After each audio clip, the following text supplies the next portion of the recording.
Entonces, bueno, bienvenidos a esta actividad de hoy, un tema pues bastante interesante y que muchas personas pues tienden a confundir la temática. Vamos a pasar a la siguiente, pasamos a la siguiente, ok. Entonces, pues tenemos aquí la temática que va a ser sexualidad, discapacidad, mitos, creencias y realidades. Entonces, pasamos a la siguiente.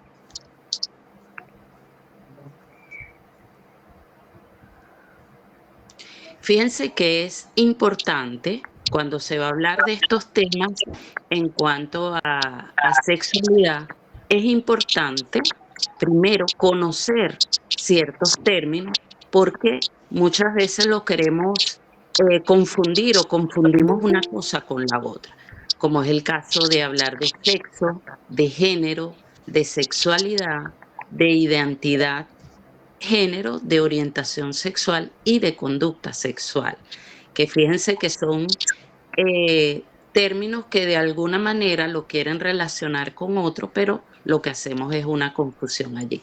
Entonces me pareció interesante aclarar primero esto. ¿Seguimos?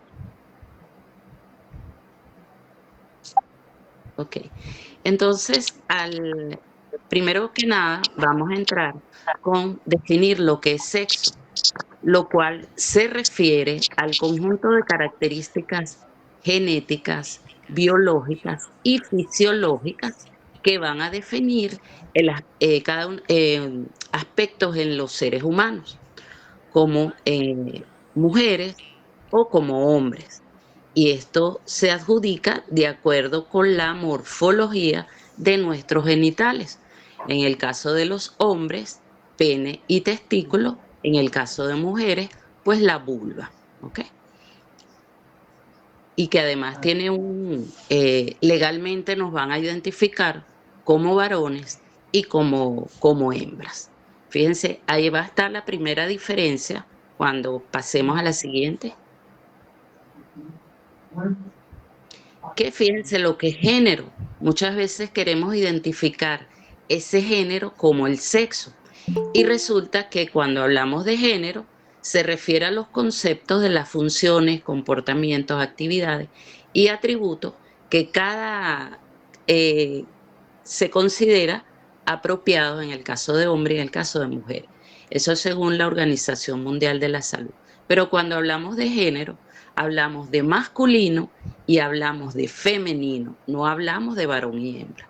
Entonces, fíjense que ahí está la primera diferencia cuando vamos a usar la palabra género. Por eso es que podemos decir que, ay, mira, ella tiene comportamientos masculinos, o mira, él tiene comportamientos femeninos, pero usando esta palabra más no la palabra sexo, porque si vamos a identificarlo como sexo, él es un varón o él es una hembra. ¿Seguimos? Entonces, tenemos que también la Organización Mundial de la Salud dice que la sexualidad es un aspecto central en la vida de los seres humanos como resultado de esa interacción de factores. ¿Y cuáles van a ser esos factores? Entonces tenemos factores biológicos, factores psicológicos, factores sociales, económicos, culturales, éticos, legales, históricos, religiosos. Entonces, fíjense, como hablando de lo que es la parte biológica, entonces toda esa función que vamos a tener a nivel de nuestro cerebro, ¿verdad? Para poder manejar diferentes estrategias como varón o como hembra. Igual psicológicamente, bueno, voy a tener determinadas conductas, determinadas acciones que me van a identificar como varón o como hembra. A nivel social también podemos encontrarnos eso. A nivel cultural, a nivel ético, piense a nivel legal, pues lo que decía de que legalmente nos pueden identificar como hembras y como varones, y así lo dicen los diferentes estatutos legales. A nivel histórico, ¿verdad? A nivel religioso inclusive. Entonces, fíjense, todos esos factores interactúan en uno y otro para yo saber cuál va a ser o cómo es mi orientación sexual, mi conducta sexual, mi sexo, mi género. ¿Seguimos? Entonces, fíjense que hablar de sexo o del ejercicio de la función sexual también es un placer. O sea, tener sexo es un placer tan sencillo como eso. Eso nos brinda salud, nos brinda bienestar, nos brinda inclusive hasta comunicación que satisfactoriamente, pues indudablemente es lo como queremos que se dé. Pues.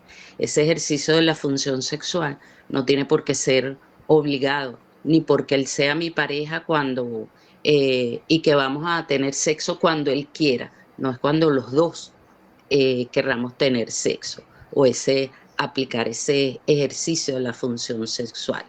Entonces, una fuente de comprensión, ¿verdad? Es eliminar justamente esas tensiones e inclusive esa rigidez que nos podemos encontrar en algunas relaciones de pareja. O sea, esto no es obligado, porque ya cuando es obligado, entonces prácticamente pasamos a lo que es un abuso sexual. ¿Sí? Seguimos. Entonces, la orientación sexual, si nos vamos al tema ahora de orientación sexual, es una atracción emocional, romántica, afectiva y que va a ser duradera o pudiera ser duradera entre dos personas. Y cuando hablamos de entre dos personas puede ser de mujer a mujer, de hombre a hombre o eh, entre hombre y mujer. ¿Por qué? Porque esa orientación tiene que ver con el afecto, ¿verdad? Entonces, con los sentimientos que yo pueda sentir hacia una determinada persona. Entonces, se distingue fácilmente de otros componentes de la sexualidad que incluyen ese sexo biológico, la identidad sexual y el rol social del sexo. Entonces, fíjense cómo hablar de orientación es eso, es ya cuando tiene que ver hoy se intercambia allí el afecto cuando hablamos de esa orientación sexual. ¿Seguimos? Entonces, si hablamos de conducta sexual, entonces se refiere a otro tipo de práctica sexual que que una persona puede realizar. Y algunas de esas conductas sexuales, las más comunes, es bueno, cuando decía ese ejercicio de la función sexual o ese autoejercicio, que es cuando practicamos la masturbación como algo normal dentro de nuestra vida. Cuando tenemos esas fantasías sexuales, cuando tenemos sexo con otra persona, como dije, que puede ser eh, con, con otra mujer o con dos hombres que puedan tener eh, su, su conducta allí sexual, como donde se den besos, hay caricia. Una persona bisexual también va a tener, puede tener este tipo de relación. Y puede haber la aplicabilidad también ahí del sexo oral. Entonces, todos ellos van a ser, si se quiere, las conductas más comunes que se van a observar dentro de esa conducta sexual que yo pueda tener. ¿Seguimos?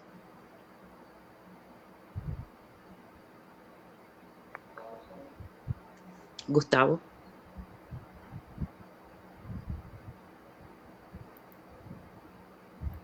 Gustavo. Ok, sí, ahora sí, deme un momentico para dar también un especial saludo que me pasó por alto a lo que es la subdirectora de investigación y posgrado del Pedagógico de Maracay, la postdoctora Francisca Fumero, al coordinador de la especialización, el postdoctor Jimmy González, y a todas las personas que de alguna u otra manera han hecho posible este quinto encuentro que estamos realizando sobre la integración de la educación de las personas con discapacidades.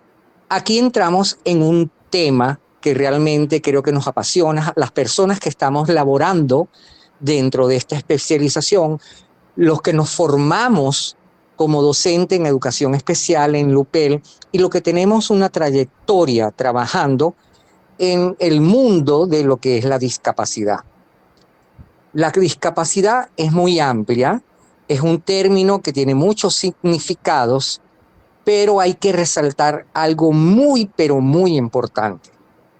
Son personas con discapacidad, pero no somos discapacitados. ¿Por qué me incluyo? Porque yo tengo una discapacidad auditiva. Así como tenemos una discapacidad, tenemos otros potenciales donde nos desempeñamos en nuestro día a día. Entonces, el término de discapacitados no se puede utilizar. Así como también el término de normal, regular.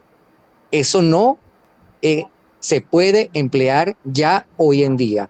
Las personas se tienen que decir personas con discapacidad y personas sin discapacidad. Ahora bien, entrando en materia, es importante reconocer los significados que puede tener la palabra discapacidad. Yo me encargué de buscar en el diccionario de la Real Academia Española y nos dice, es una situación de la persona que por sus condiciones físicas, sensoriales, intelectuales o mentales duradera, encuentran dificultad para una participación e inclusión. Y aquí este último término se ha estado generando desde ayer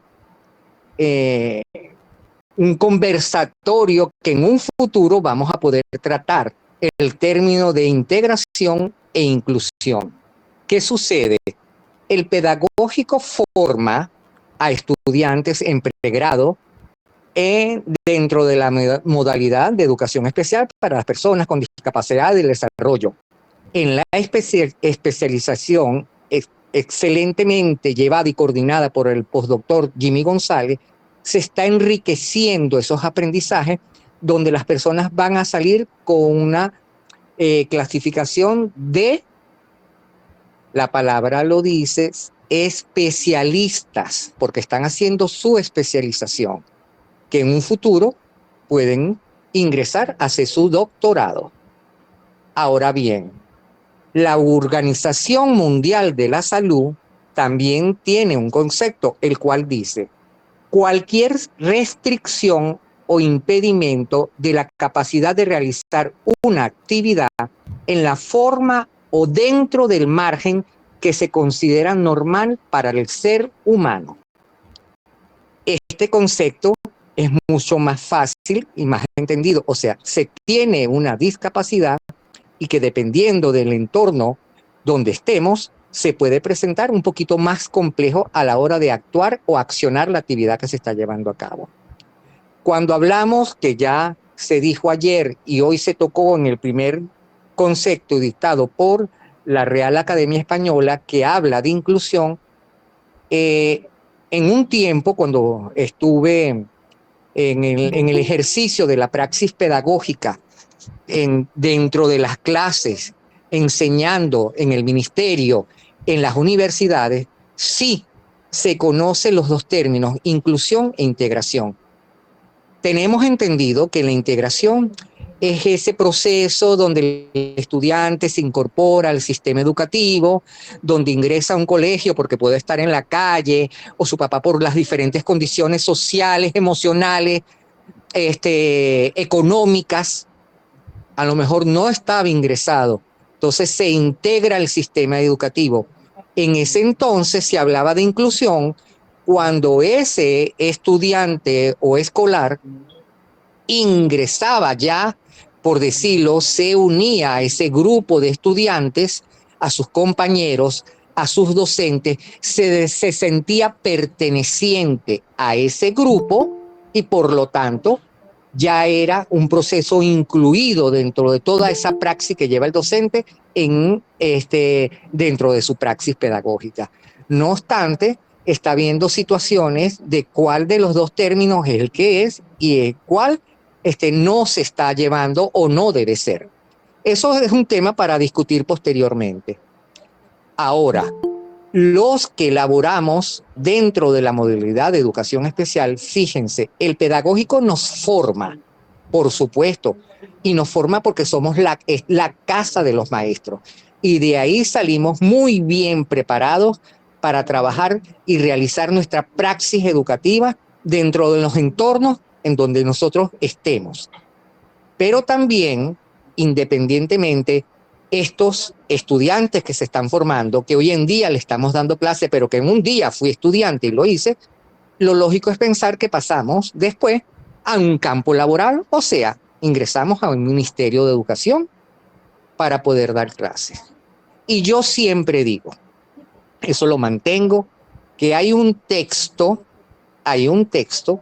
que es la conceptualización y política de la modalidad de educación especial.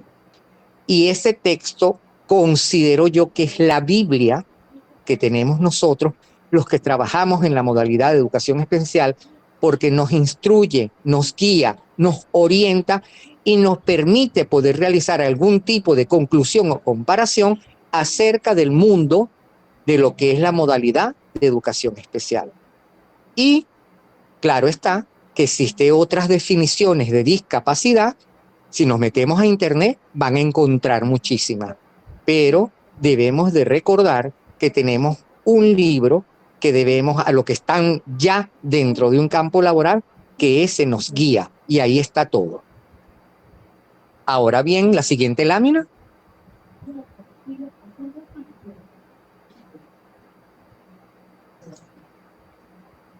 Ok, el término general que abarca las deficiencias y limitaciones de la actividad y las restricciones de la participación.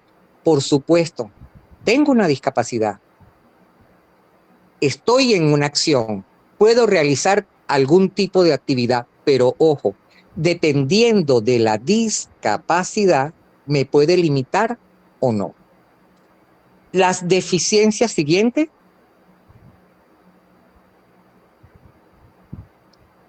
Las deficiencias son problemas que afectan a una estructura o función corporal.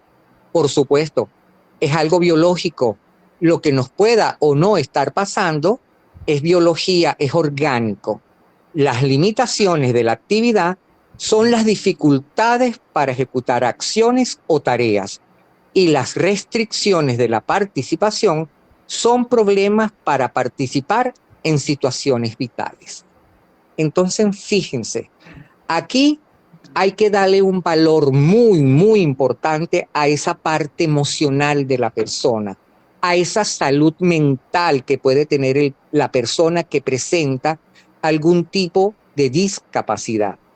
Y sobre todo, como lo dice el primer eslogan que se pasó o el mensaje, hay que tener un respeto hacia esa persona y también respetar lo que en ese momento puede estar accionando los docentes, los padres y representantes, sobre todo con el rol sexual y la sexualidad en la persona con discapacidad.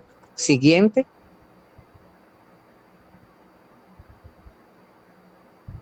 Fíjense, por consiguiente, la discapacidad es un fenómeno complejo que refleja una interacción entre las características del organismo humano y las características de la sociedad en la que se vive. Por supuesto, desde que el feto está en el vientre materno, experimenta sensaciones y hace conductas de índole sexual. Cuando ya pasamos a lo que es el tema de la sexualidad en las personas con discapacidad, es mucho los estigmas, los errores de conceptos, mitos, creencias que se pueden estar presentando y que muchas veces la sociedad cataloga porque no están al tanto de lo que puede estar presentando esa persona con discapacidad. Y no todas las personas son iguales. No todas las discapacidades son iguales. Y ni en la misma discapacidad, por ejemplo, en la discapacidad intelectual, no todas las personas con discapacidad intelectual se puede trabajar de la misma manera. Y así en las otras discapacidades. Entonces hay que tener mucho cuidado en este sentido para tener una guía exacta de cómo poder hacer ese abordaje de la sexualidad en las personas con discapacidad. Siguiente. Clasificación de la discapacidad. Como dije anteriormente, si ustedes entran en internet, van a tener muchísimas. Hay que actualizarse muy bien y hay que irse a la fuente para que lo que nosotros obtengamos sea valedero. Independientemente, aquí hay una clasificación que te dice retardo mental o discapacidad intelectual. Este término ha tenido transformaciones durante toda la vida. Imbéciles, estúpidos, idiotas, alto o mayor compromiso cognitivo, alto o bajo compromiso cognitivo, diversidad funcional, discapacidad cognitiva, discapacidad intelectual. O sea, ha venido transformándose la terminología para poder hablar acerca de lo que es la discapacidad intelectual, que es un retardo mental. Está el autismo, están las deficiencias auditivas, las deficiencias visuales, las dificultades del aprendizaje, los impedimentos físico o motor y otros. En este otro, los que están dentro de la modalidad, pudiéramos hacer referencia a esa otra parte que hablamos de talento superior o alto nivel de desempeño, que son personas que independientemente tengan un nivel, un coeficiente intelectual superior, también son catalogados como una persona con necesidades educativas especiales, por ende, entran dentro de la discapacidad. Y el libro, como digo siempre, nuestra Biblia, ahí tiene esa clasificación que ha tenido también algunas transformaciones, y todas estas categorías pueden estar entre leve, moderada, severa, profunda, o por lo menos en el autismo hablan hasta de grados. Entonces hay que tener ese modelo con el cual nos vamos a identificar para poder trabajar en ese sentido. Siguiente. El desarrollo sexual. Aquí está ya la parte que nos interesa, que nos motiva, que nos hace reflexionar o nos puede poner en duda cómo abordo una sexualidad en una discapacidad. El tema de ayer fue muy interesante porque estaba abriendo un abanico que lo hizo magistralmente la especialista y magíster Mari Jaspe, pero ahora aquí vamos a entrar a este proceso que ya es más al abordaje hacia la discapacidad. Entonces, es un proceso y en él, además de la evolución psicofísica propia de cada edad, influyen el estado físico, la capacidad intelectual y la satisfacción de necesidades humanas básicas. Y las etapas son las siguientes. Está la infancia, pubertad y adolescencia, juventud y madurez y la vejez. Ahora bien, cuando hablamos de la sexualidad en la discapacidad, es importante establecer diferencias. ¿Por qué? Porque no todos somos iguales y ya lo dije al principio. Una persona con discapacidad físico-motora, dependiendo de su grado, si es una amputación, él puede tener el ejercicio o el autoejercicio de su función sexual, porque ahí no están las limitaciones intelectuales. O sea, si él está atravesando por una etapa o por una fase que viene, por supuesto, lo que es su aceptación como tal, esa aceptación, estamos conscientes que a medida que el cuerpo va avanzando, crecemos en edad, pasamos por las diferentes fases y etapas evolutivas, por esa etapa puede sufrir cambios y vuelvo a retroceder o me quedo ahí o a medida avanzando vuelvo a hacer esa etapa de aceptación. Esto es un ciclo que se puede estar repitiendo y así va a pasar en las diferentes discapacidades. Una persona que tiene una discapacidad visual no es limitativo, por supuesto, porque puede hacer su autoejercicio y lo puede decidir él. Lo puede decidir él, así como las otras discapacidades. No obstante, la discapacidad intelectual sí amerita de una guía, de una conversación, de una orientación por personas especializadas, como un psicólogo, como un orientador en sexología. Las primeras conversaciones son básicas porque las tenemos con nuestros padres o representantes, con nuestros docentes, pero muchas veces no tienen las herramientas para ser abordadas. Entonces, una persona, aquí vamos a hacer un poquito más de hincapié en la discapacidad intelectual, que tiene limitaciones cognitivas en las áreas de concentración, memoria, razonamiento, comprensión, necesita de una guía, de una ayuda y de orientación, que primeramente la brindan los padres, pero muchas veces los padres no hallan cómo iniciar ese tipo de conversación y entran entonces, buscan ayuda a los docentes. Pero puede ser que los docentes tampoco tengan las herramientas. Ahí es donde vamos a el trabajo cooperativo con un equipo multidisciplinario donde podamos juntos abordar esto. Fíjense un ejemplo. En mi trabajo de mi tesis doctoral, el tema tratado fue el inicio del ejercicio de la función sexual en adolescentes con discapacidad intelectual. Tuve la fortuna y el privilegio de poder establecer entrevistas.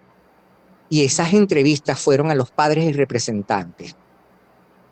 Experiencias muchísimas, pero sabemos que los padres y representantes son los primeros en tener algunos falsos conceptos, tener tabúes de cómo hacerlo.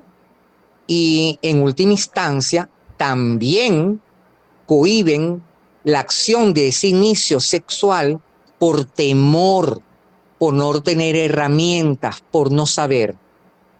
Una representante de un varón de 35 años me decía, profe, yo no toco ese tema y mi esposo no lo quiere tocar tampoco.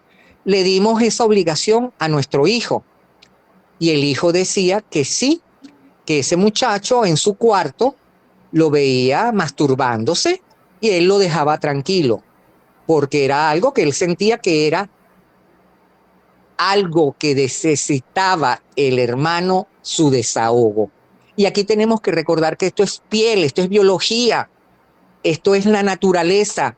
Tarde o temprano, independientemente de la edad que tenga, de la condición intelectual, de la discapacidad que tengamos, va a salir a flote, porque es piel y lo sentimos, está la necesidad de poderlo hacer.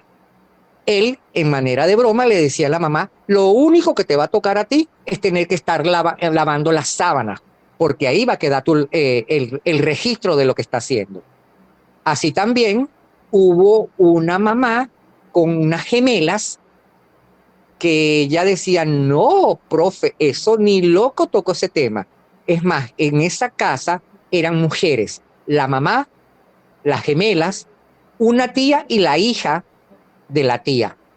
Y tienen controlada la televisión para que las muchachas no vean esa parte de que puede haber un noviazgo que es natural, que independientemente lo quiera no mostrarlo, si sale a la calle es visual y se ve a alguien que independientemente de su discapacidad no le diga nada. Si está en un instituto donde está compartiendo alguna actividad o en un taller laboral porque ya es un adolescente o está ya inmersa en un campo laboral, de repente un amiguito le va a decir algo o un compañero o alguien le va a decir o le va a estimular algo. Y eso va a salir a flote. Pero hay que entender también la posición de ese padre y representante cuando dice, ya va, no estoy preparado para eso. Yo no puedo enfrentar esa situación porque todavía no estoy consciente de lo que yo puedo hacer. Entonces, ese abordaje es sumamente importante.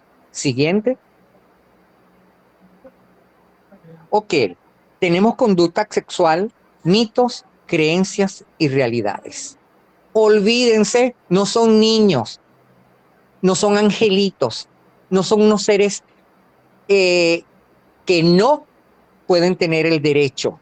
Sí lo tienen y lo sienten, solo que por su condición cognitiva o intelectual tienen que estar bajo la tutela de un adulto, bien sea los padres o el representante legal, pero sí lo siente, independientemente que en ocasiones, por eso es que se dice que hay que tener un respeto, porque en ocasiones el padre no está en la capacidad de hacer eso, se asusta el tener que enfrentar esta situación, pero hay muchachos que tienen una discapacidad intelectual que físicamente son hasta buen mozos, con actitud favorable ante esta situación, tienen novias, hemos tenido experiencias donde hemos estado compartiendo todo lo que es la modalidad de educación especial del Estado Aragua en diferentes competencias, situaciones, y estamos pendientes de nuestros muchachos porque hay muchachos más adultos que están buscándole fiestas a las hembras. O sea, esto sale a relucir.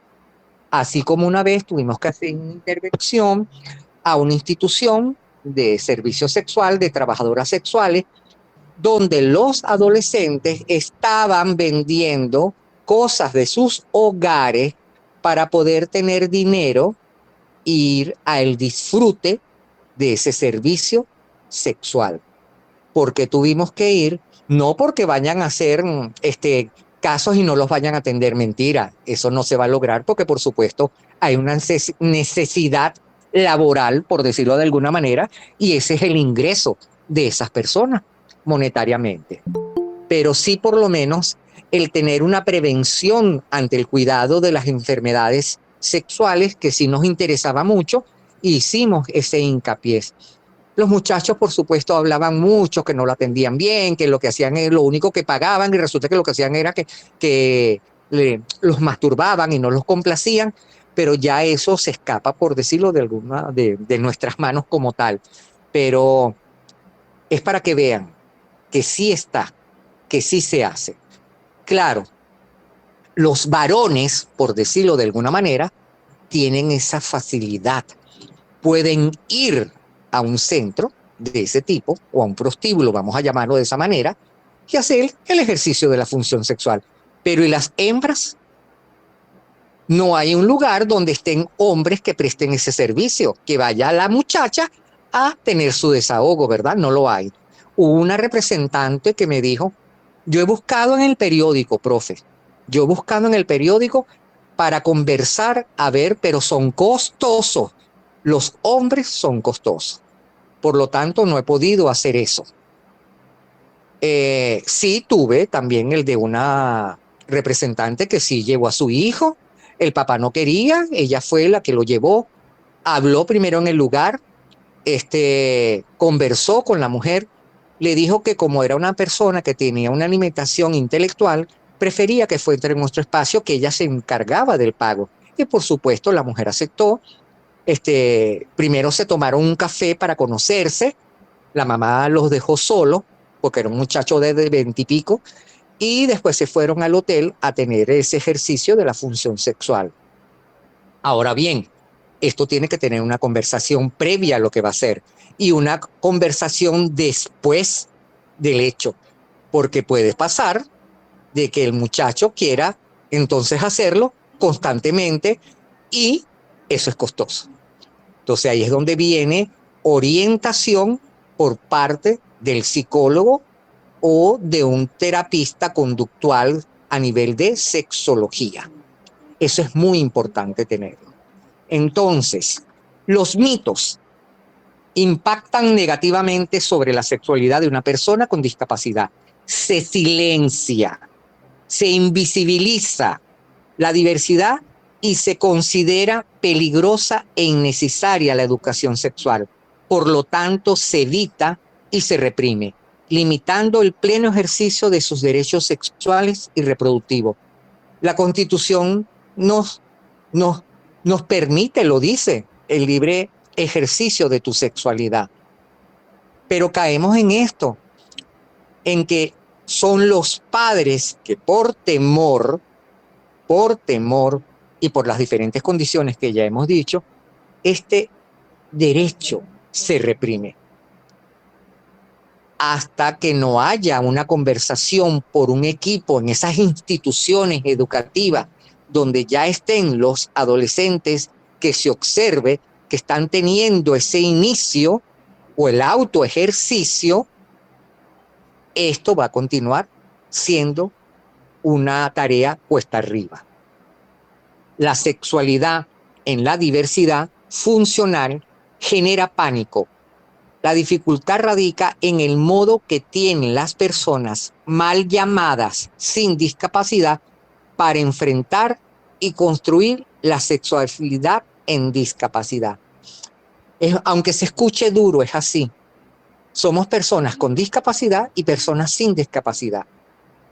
El hecho de personas sin discapacidad poder lograr hacer entender o entender que esa persona con discapacidad también tiene el mismo derecho, porque somos humanos, somos idénticos.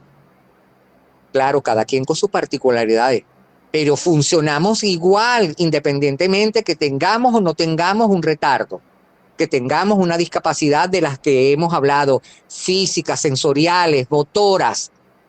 Entonces, existe ese derecho, pero se limita. Siguiente.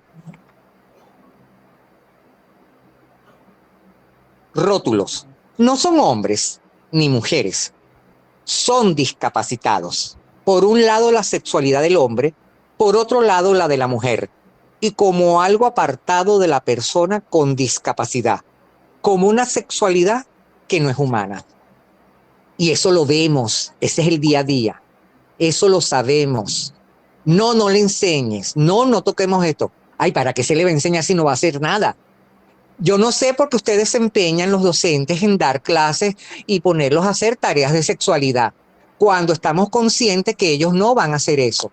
Eso pasa en las instituciones educativas. Eso es expresado por los padres y representantes. Pero aquí está el temor, lo que hemos hablado constantemente. Claro que existe un miedo. Existe un miedo porque no tengo herramientas para poder abordar esta situación. Como lo dije, o sea, un adolescente, una persona de 25 años, por supuesto que lo ha experimentado montones de veces en su habitación, pero no se le permite hacerlo de otra manera. Lo que está haciendo es el autoejercicio, pero no el ejercicio. Actualmente se habla con mayor naturalidad de la sexualidad en la discapacidad. Se puede ver que las personas expresan interés, deseo, sueños propios y fantasía. Sí, por supuesto.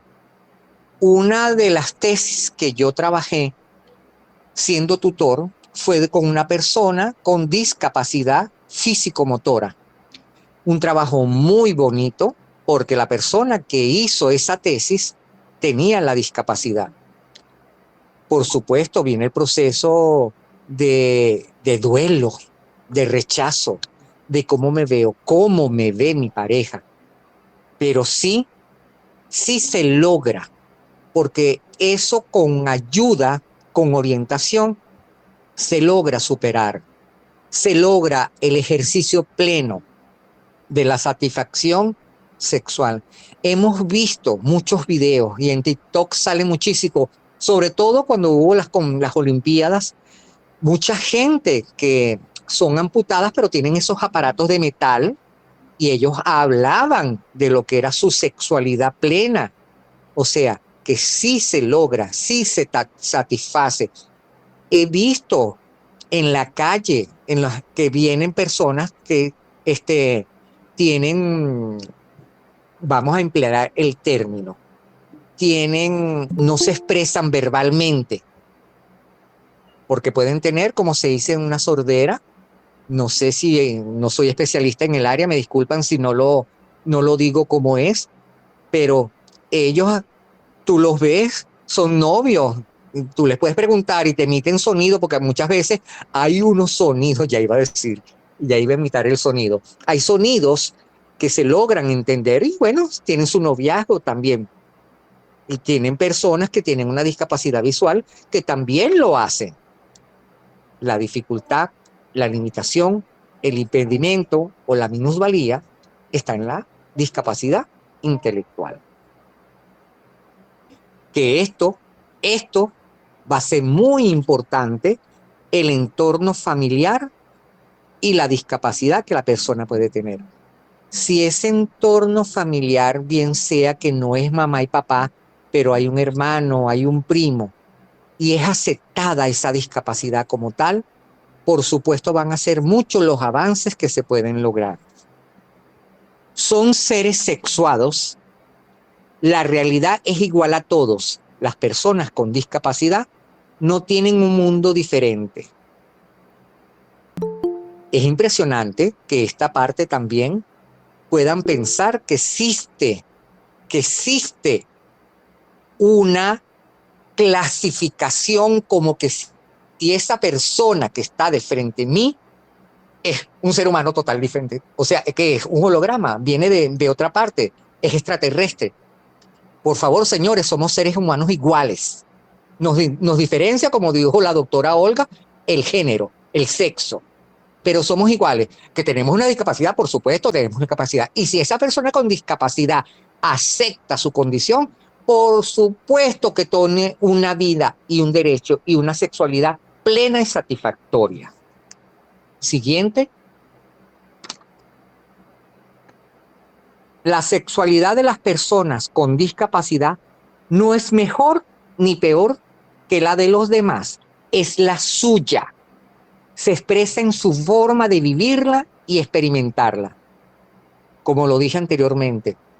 Porque pueden decir, ay, todas las personas con discapacidad intelectual, entonces es lo mismo. O todas las personas con discapacidad físico-motora es lo mismo. No, porque tenemos grados, tenemos niveles y en eso nos diferenciamos. Pero los deseos los tenemos, es piel, es orgánico, es biología.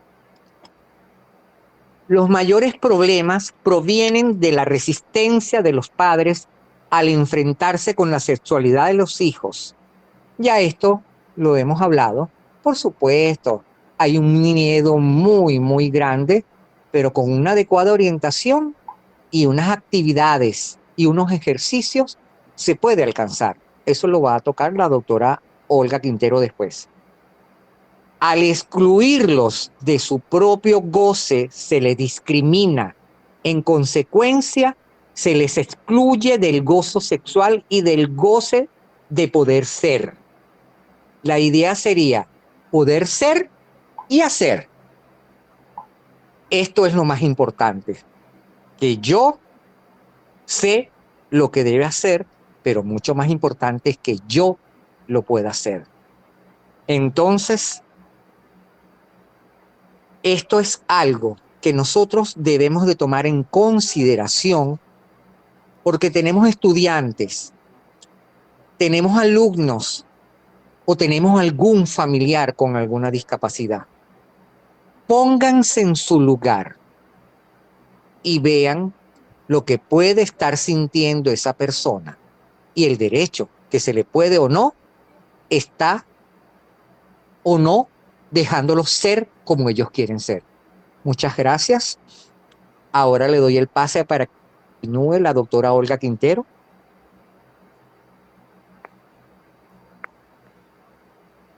Bueno, sigamos con la siguiente lámina, por favor.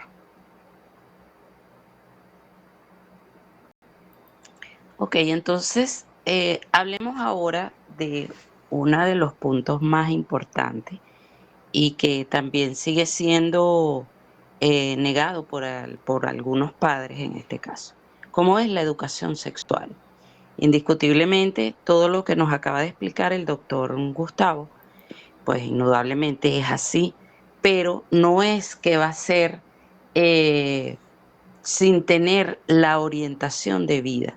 Y por eso es que debemos de tener esa educación sexual, que no solo va a ser un derecho de todo ser humano, sino fíjense que debe ser ineludible de la familia, la escuela y la sociedad. O sea, todos ellos estamos encargados de brindar esa orientación, de que yo como papá no me cuesta hacerlo, ¿cómo es que lo voy a hacer? Bueno, voy a buscar orientación bien con los especialistas, bien en la escuela y la misma sociedad pues también lo brinda.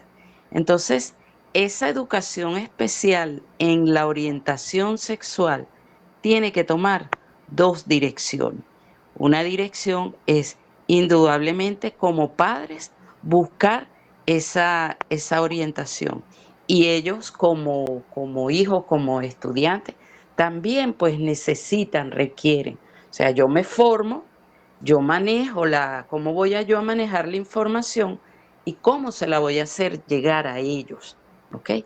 Que va a depender indudablemente de la discapacidad, sí, sí, seguramente que sí. Además de que como padre, ya cuando se llega a esto, a poder ofrecer esta educación sexual, es porque ya yo la he, me he logrado tener los conocimientos indicados para poderla aplicar en mi familia y que no venga otro de fuera, por otro lado, a quererlo ofrecer en cosas que no me interesa que haya un manejo allí, o porque está muy pequeño, o porque ya es muy adulto y quiere hacerle llegar una información que no es la correcta. Porque fíjense que esa educación sexual no empieza cuando el muchacho quiere eh, hacer el ejercicio de la función sexual. No, eso viene desde pequeñito, donde ya él se empieza a identificar como ese hombre, como esa mujer, donde ya ese núcleo familiar lo enseña a ser varón, lo enseña a ser hembra. Siguiente, por favor. Entonces, fíjense, como decía, esa lleva dos direcciones básicamente. La de los padres. Tiene su momento, tiene su ritmo, tiene un modo. Como les decía anteriormente, ¿qué edad tiene el niño? Ah, bueno, mira, primero hay que iniciarlo en que él se identifique como varón o como hembra.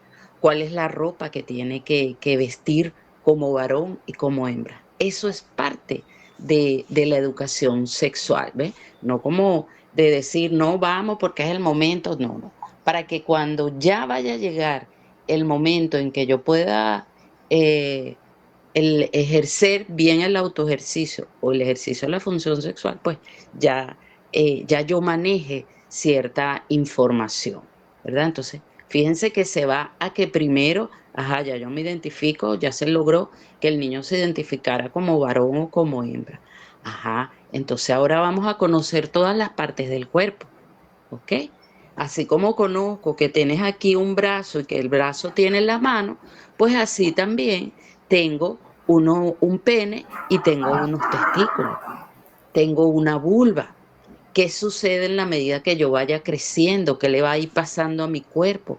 Eso lo tiene que manejar ese, ese chico aquí y que indudablemente como como persona va a querer tener una vida afectiva, le va a gustar, se va a enamorar de alguna otra chica o de un chico.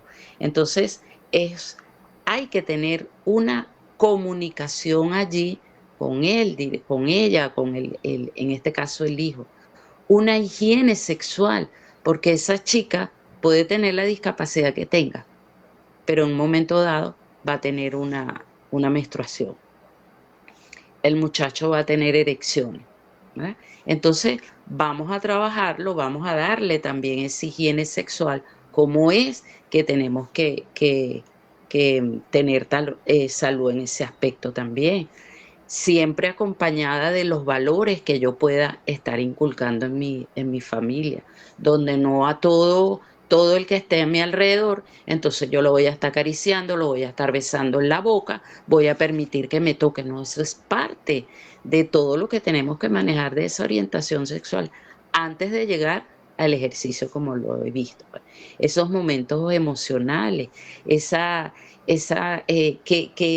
siento, es que siente. Ay, yo siento que algo en el estómago, como que me, me siento pues ciertas cosas. ¿Qué pasa allí? ¿Por qué yo siento esto? ¿Qué está pasando? Porque yo tengo esa sensación y el pene lo tengo erecto. Ya cuando lleguemos a ese momento es porque anteriormente hemos debido dar toda una orientación, como les estoy diciendo, desde muy pequeñito, que lo primero es eso, identificarse, que yo lo enseñe a ser ese varón o a ser esa hembra. Siguiente. Entonces, ¿qué recomendaciones en particular vamos a tener? Primero, sea un buen observador.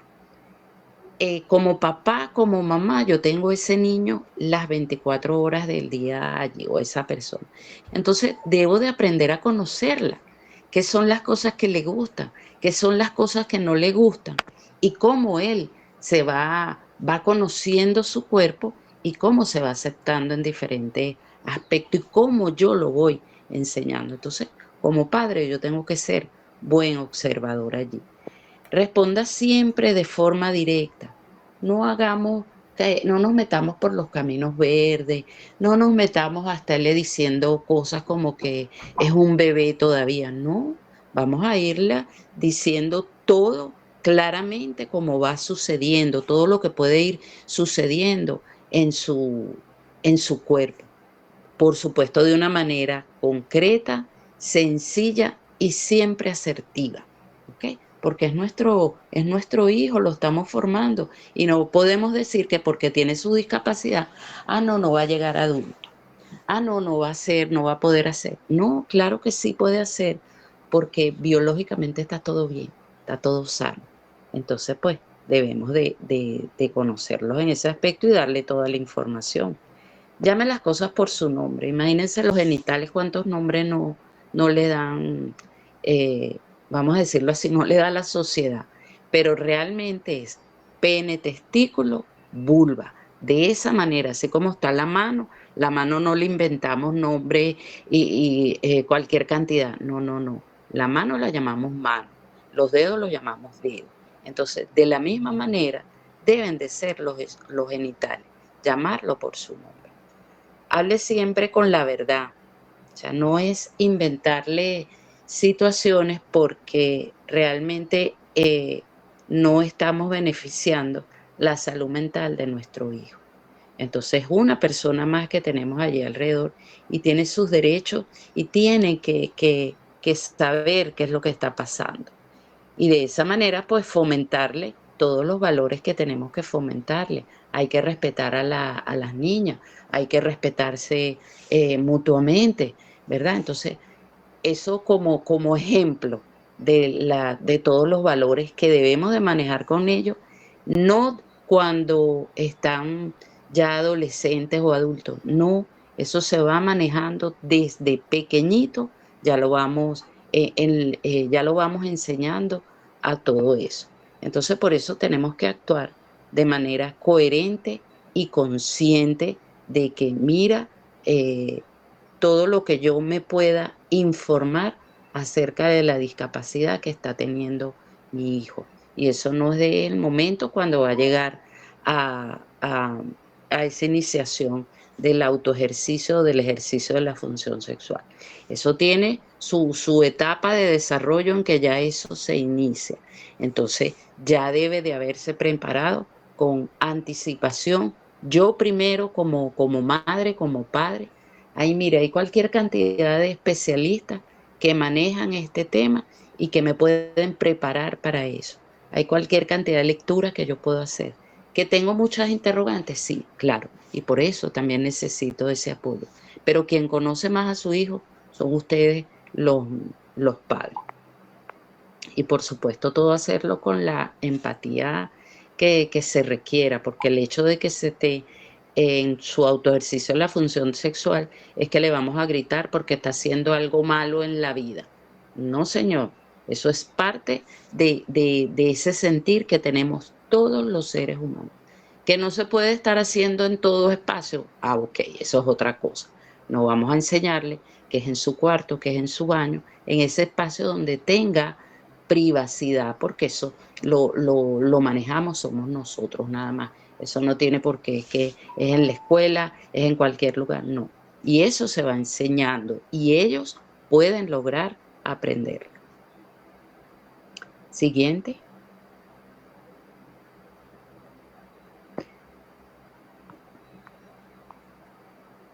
Entonces, vamos a entrar ahora en el ciclo de preguntas, pero fíjense que es muy importante este manejo de la sexualidad, que no la vayamos a manejar como de repente se pueden manejar con otros chicos que no tengan discapacidad, sí, pero es importante manejarla.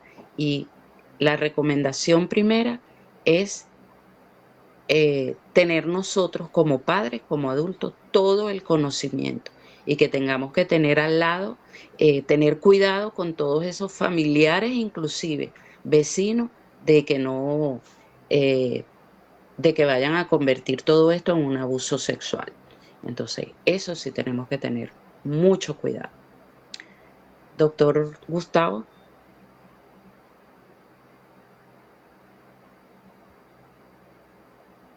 Gustavo. Bueno, leo aquí entonces el mensaje. La experiencia de todos los hombres es como un envase.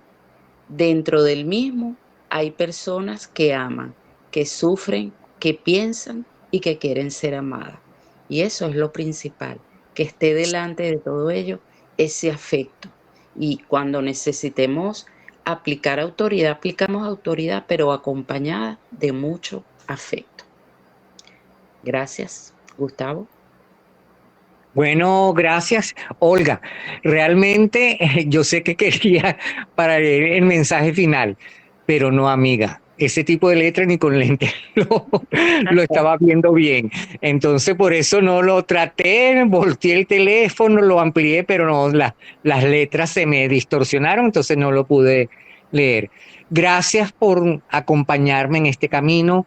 Gracias de verdad a la doctora Marosly Guillén, que ha sido la encargada de poder llevar estas presentaciones con mucho empeño, con mucha dedicación, dando toda la información exacta, fidedigna. Recuerden siempre el anotarse, el inscribirse. Ahí se está dando la información de los certificados. Muy importante el que puedan decidir cómo lo que piensan hacer. Gracias por la oportunidad que nos brinda el pedagógico desde la especialización de las personas de integración para las personas con discapacidad y del desarrollo y del postdoctor Jimmy González por darnos esta oportunidad. Gracias y bueno, de aquí quedamos a lo que ustedes sugieran.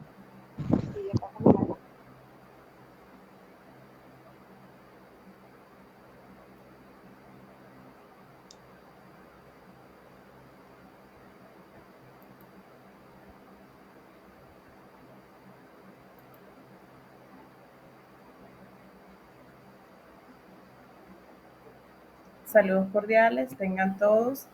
En esta oportunidad vamos a agradecerles a todos su asistencia el día de hoy. No sin antes comentarle, vamos a leer por acá los comentarios, darle la bienvenida a la doctora Francisca Fumero, subdirectora de investigación y posgrado de la Universidad Pedagógica Experimental Libertador, Núcleo Maracay.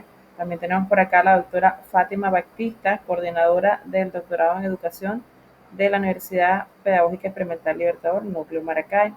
Por acá tenemos una de las preguntas la hace Marianela Hernández, quien señala dejarlos ser y hacer. ¿Cómo dejarlos hacer? Sería una de las primeras interrogantes para el doctor Gustavo del Nogal y la doctora Olga Quintero. También tenemos por acá felicitaciones a través de Solángel Motar, la doctora Nilda Lugo, también Ruth Figueroa, Ana Virginia Rodríguez Alvarado, Isaías Briceño, quien también es miembro de la Universidad Pedagógica Núcleo Maracay. Y Mayra Rodríguez señala, quiero expresar mi más sincero agradecimiento a los doctores por su ponencia tan interesante sobre la sexualidad en personas con discapacidad durante la jornada de hoy. Su enfoque profundo y sensible ha iluminado aspectos cruciales que a menudo son pasados por alto, promoviendo un entendimiento más inclusivo y respetuoso. Aprecio su dedicación y el valioso conocimiento compartido que sin duda contribuirá a la calidad de vida de muchas personas. Gracias por su compromiso y profesionalismo. Solo tenemos la interrogante de Marianela Hernández para los doctores Gustavo del Nogal y la doctora Olga Quintero. Bueno, fíjense en ese cómo hacer, ¿verdad? Primero, como les decía, es importante que ya al tener un diagnóstico, empecemos ya a formarnos, empecemos ya a conocer lo que es esa discapacidad. Empecemos ya a conocer quién es nuestro hijo, qué cosas les gustan, qué cosas no les gustan, para en su momento pues saber qué es lo que debemos de hacer y hasta dónde es que lo debemos de lograr que haga, porque inclusive hasta teniendo la discapacidad intelectual, él igualito va a seguir creciendo físicamente, intelectualmente va a ir en un proceso, pero que de acuerdo al nivel en que nos diga en ese momento la psicóloga, en este caso que es la que tiene la potestad, pues nos diga en qué nivel está ese niño, pues vamos a hablarle desde ese nivel, ¿ves? Para poder saber después qué es lo que debemos hacer. Gustavo. Yo quería también dar una opinión, porque sí, todo lo que dice Olga es muy cierto, pero también estamos en la práctica del día a día, que me refleja el temor que puede sentir ese padre, porque sabemos que el niño puede estar bien, como dice Olga, que está pasando por todas las etapas, que tiene el derecho, que puede hacerlo, pero mi temor como padre me deja a mí en una situación de negatividad al no poder hacer que la persona con la discapacidad, la pueda expresar. Lastimosamente, han dejado de realizarse en las diferentes instituciones lo que antes llamábamos escuelas para padres. Ha tenido muchos nombres, pero no muchas veces se ataca el problema desde la base. Se supone que sí, él lo puede hacer. ¿Cómo dejarlo hacer? Claro, lo puedes dejar. Si tú te formas como representante, si tú logras tener las herramientas, si tú aceptas desde un principio esa discapacidad que puede tener tu hijo, tu estudiante, tu alumno, tu amigo, tu compañero, si lo logras aceptar, esa persona logra tener una orientación adecuada, precisa, concisa y valedera, me va a permitir a mí guiarme yo ante esos procesos. Y por supuesto, si lo sé hacer, lo voy a dejar hacer, porque él va a tener el pleno hecho de su ejercicio, de su función sexual. Porque lo están haciendo, ellos lo están haciendo porque el autoejercicio lo hacen, escondido como sea, lo hacen. Pero el dejarlo hacer de una manera adecuada, eso depende, sobre todo en la discapacidad intelectual, depende del representante, porque el muchacho tiene una limitación, pero el representante no. Aunque no hemos visto casos donde la familia, el representante también tiene la condición de retardo, pero bueno, esos son casos. Pero creo que cuando tú estás condicionado a que eso es una ayuda que te pueden estar brindando como persona y la deberías de poner en práctica, debería incidir más el deseo de poder ayudar que tu temor ante el hecho. Gracias. Y siento, para terminar, por decirlo de alguna manera, que el hecho de que estemos con personas con discapacidad, como lo dije, no hay diferencia, no existe una diferencia. La persona con discapacidad, dependiendo de la discapacidad, por decirlo de alguna cosa, puede ser física, sensorial, motora, puede tener una limitación, pero somos seres humanos. Yo soy un discapacitado auditivo y yo no me siento peor ni mejor que otro, porque así como tengo mis debilidades, también tengo mis fortalezas. Y siento que lo hago porque me gusta, porque me hace crecer como persona y porque me hace sentir que lo que enseño es importante. Entonces creo que es valedero el que todos tengamos alguna duda, pero siempre con un respeto. Siempre con un respeto. Gracias. Excelente el aporte de los doctores. A continuación vamos a darle la oportunidad a la doctora Fátima del Rosario Batista, quien está acá presente. Doctora Fátima Batista. Bien, muchísimas gracias, doctora Marosli.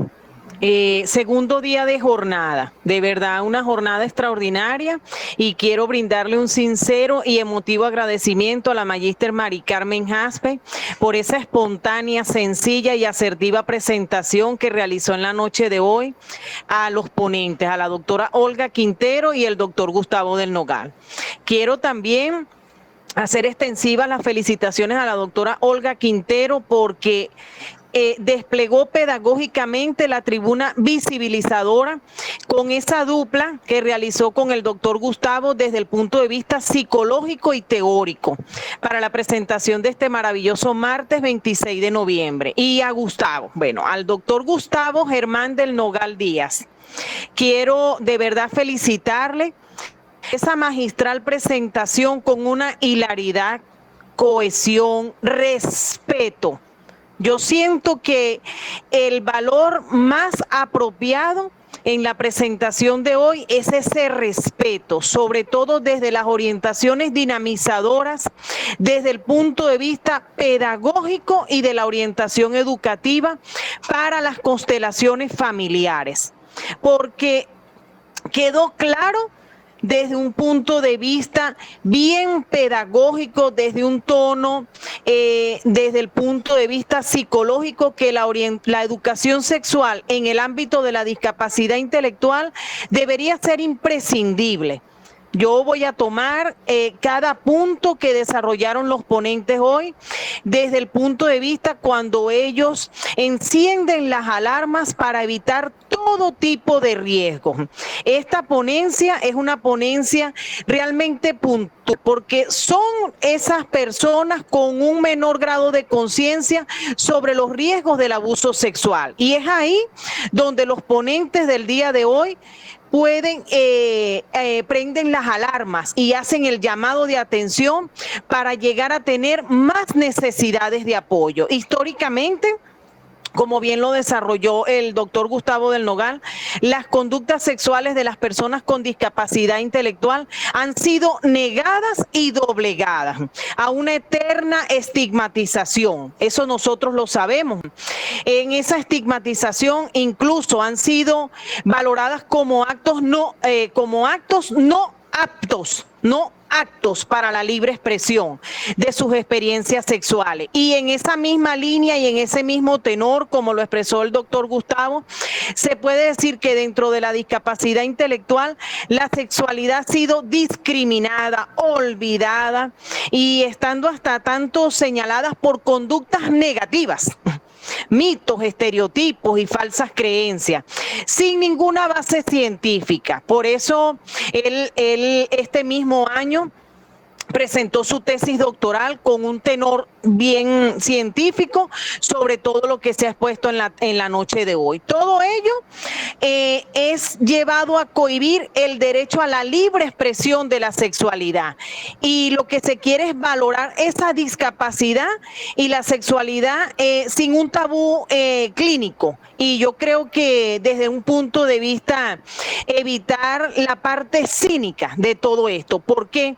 Porque cuando hablamos de las personas con lo que experimentan las personas con discapacidad intelectual, aquí hay emociones, aquí hay deseo sexual, tanto físico como emocional, y presentan, como lo dijo el doctor Gustavo, las mismas necesidades desde el punto de vista afectivo que el resto de la humanidad. Y aquí es donde realmente esta tribuna debe ser valorada, sin olvidar que la sexualidad forma parte de sus vidas y repercute en la salud física y mental. Yo siento que cuando ellos estaban cerrando en ese, valga la redundancia, perdón, en ese colofón, la intervención realizada por los expertos que disertaron en la noche de hoy, se basa en que todos los que estamos aquí presentes, y como la doctora Marosly lo señaló ayer, esta ponencia queda grabada, sujeta a una enseñanza no solamente de los conceptos básicos,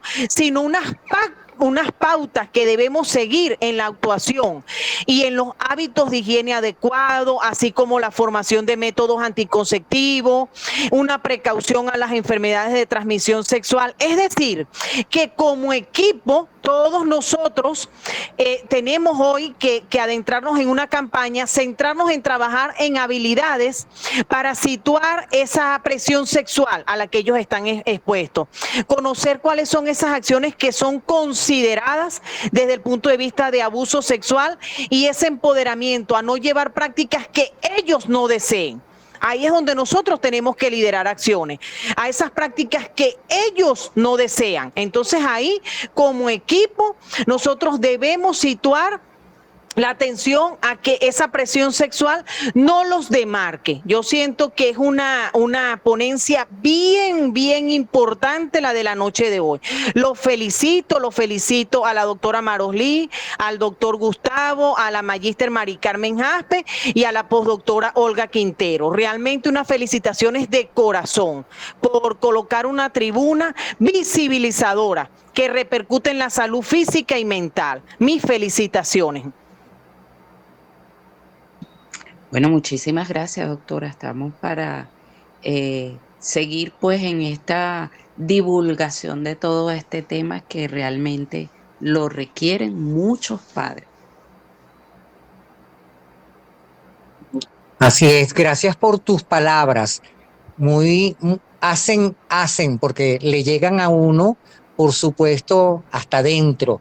Hace que uno reflexione en lo que nosotros, independientemente que estemos fuera activamente del Ministerio de Educación, pero estamos formando futuros que van a ingresar al campo laboral y lo tenemos que tener en consideración.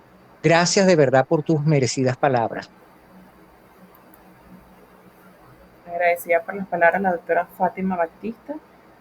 Vamos a escuchar a la doctora Francisca Fumero, su directora de investigación y posgrado del OPEL Maracay.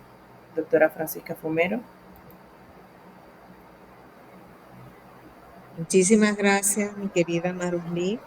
Yo lo que estaba era escuchando todas las conversaciones de ustedes y aún cuando llegué tarde, el tema de la sexualidad en personas que dicen que tienen discapacidad, pues lo digo así de manera quizás peyorativa porque todos tenemos alguna discapacidad, así como lo dijo el doctor que tiene su discapacidad auditiva, también la tenemos los que somos faltas de visión porque necesitamos lentes o porque tengamos alguna muleta para podernos apoyar.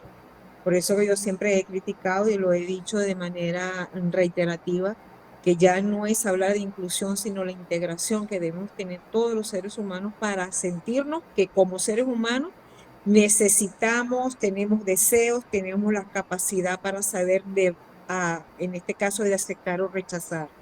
Las palabras de la doctora Fátima Batista son muy acertadas también.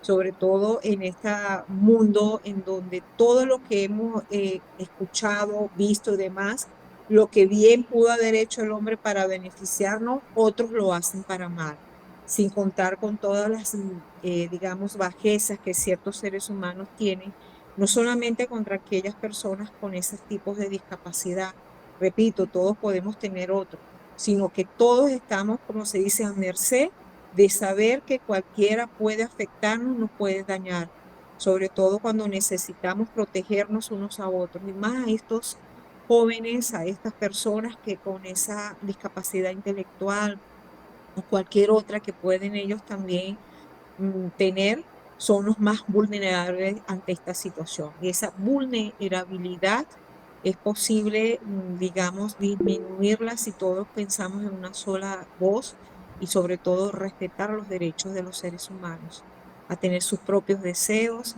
a tener sus propias maneras de ver el mundo y a ser respetados. De- Desde este momento, porque de verdad ingresé tarde por otros compromisos, siempre le dije al doctor Jimmy González, no se preocupe, doctor, en cuanto yo termine esta reunión, délo por sentado que yo voy a ingresar a esta jornada. Sumamente interesante, no puede quedarse solamente acá en una discusión, en un palabrerío que pudiéramos haber dicho que otras personas quizás lo puedan pensar. No, esto es investigar.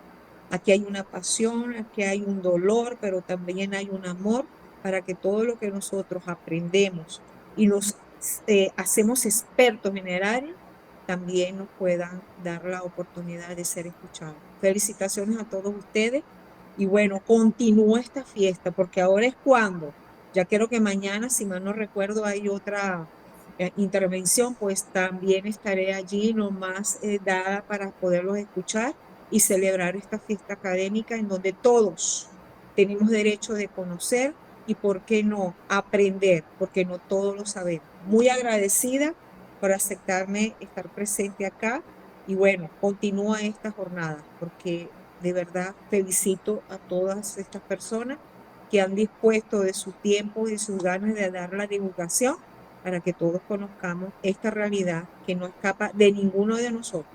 Muy agradecida.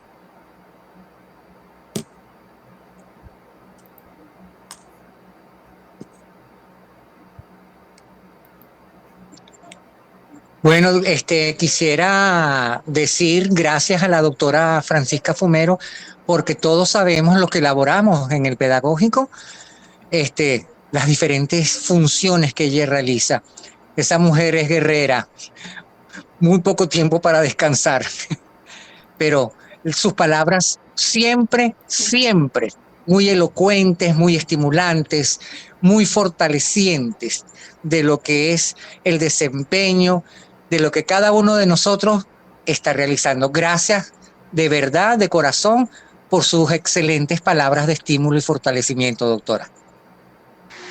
Muchas gracias, doctora. También me uno a esas palabras del doctor Gustavo. Muchísimas gracias. A ustedes por enseñarnos otra forma de vida y también colocarnos en el lugar, porque también somos débiles y tenemos esa discapacidad, aunque no intelectuales, siempre tenemos alguna falla. Pero gracias a Dios porque los conozco y sé que lo que están divulgando es para mejor mundo que necesitamos creer y sobre todo arroparnos unos a otros. Agradecida siempre. Muy bien, excelente. Tenemos dos preguntas acá en el chat que, bueno, las personas están pidiendo que se responda. La primera es, ¿cómo puede un profesor, a menudo visto como un guía, abordar adecuadamente el tema de la sexualidad con un estudiante con discapacidad, especialmente cuando en su hogar no se discute ese tema?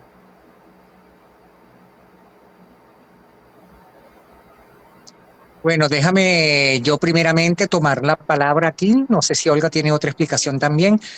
Ahí hay una gran limitación. Hay una gran limitación, independientemente de la discapacidad que esa persona tenga, porque no se especificó. Pero hay una limitación, porque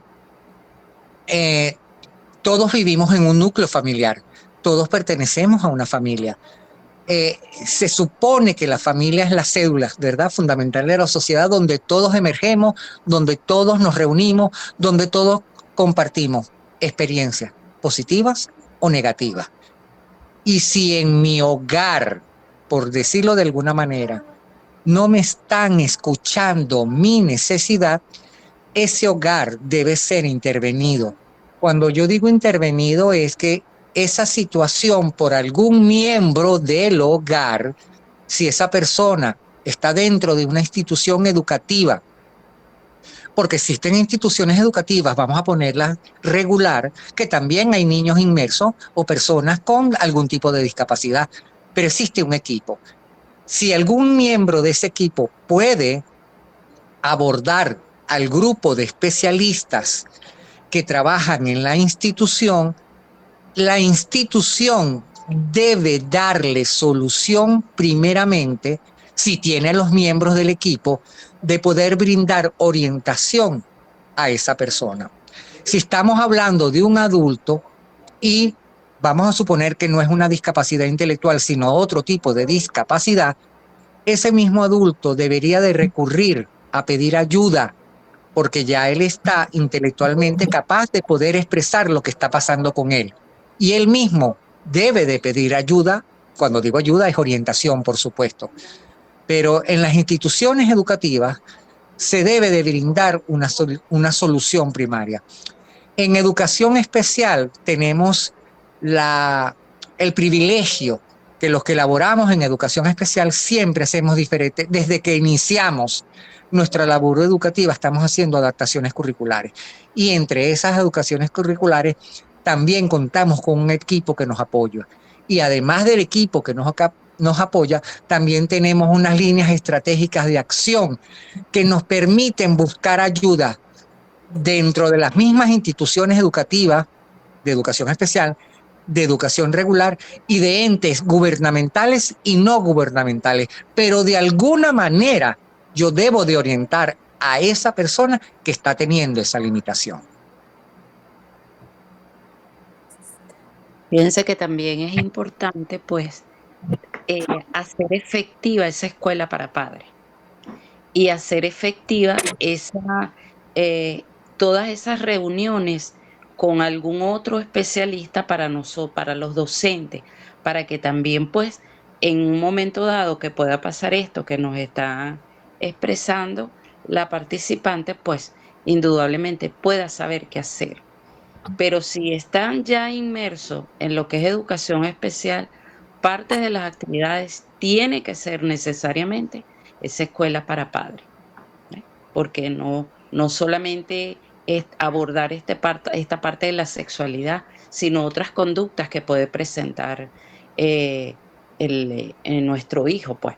Entonces, bien importante rescatar para muchas instituciones esa escuela para padres y seguir formándonos nosotros como docentes, como especialistas para poder abordar todo este tipo de situaciones.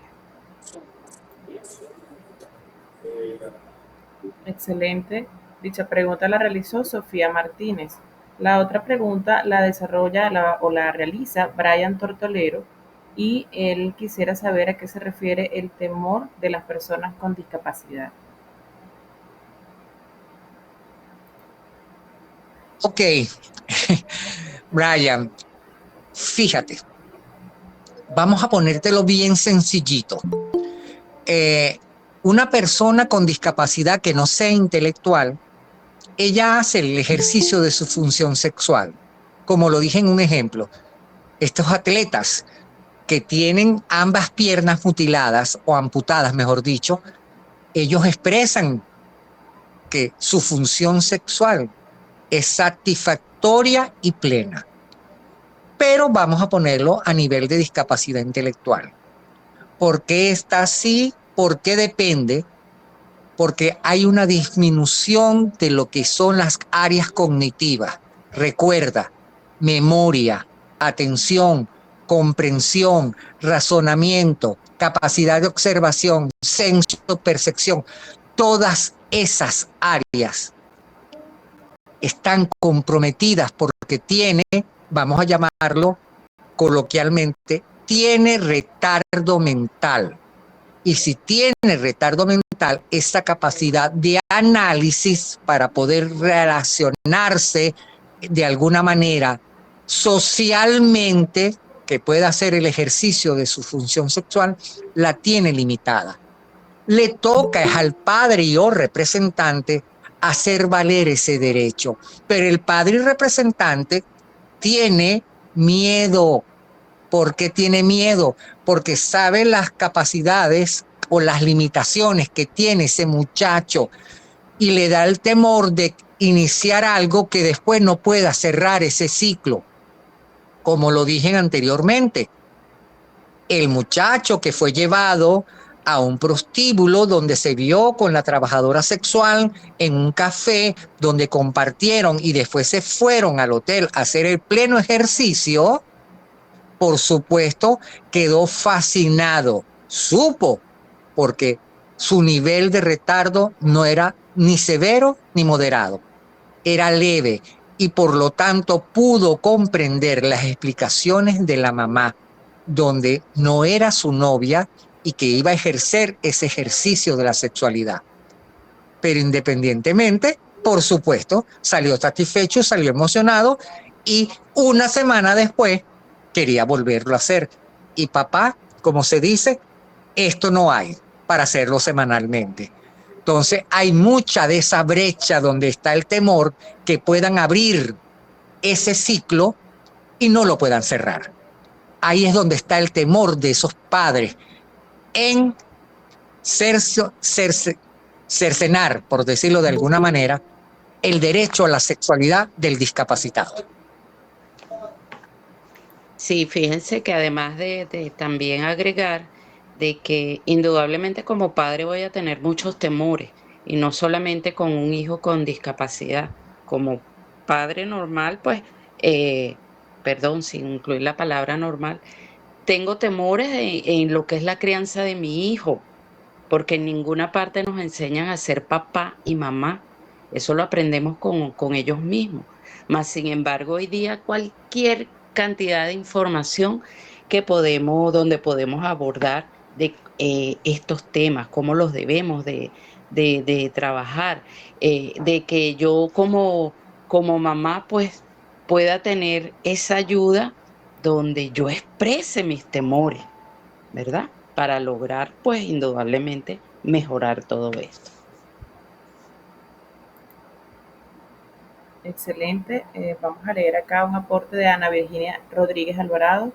Señala que en Puerto Espíritu, Estado Anzoátegui, los estudiantes con discapacidad están huérfanos de especialistas o equipos multidisciplinarios. Como docentes no contamos con ese apoyo, se nos ha puesto cuesta arriba. También Ana Virginia señala que siente un gran orgullo de ser participante de la especialidad Inclusión de Personas con Discapacidad. Y es por ello y muy apreciado este mensaje para dar paso a lo que es el coordinador de la especialidad, el doctor Jimmy González. Doctor Jimmy.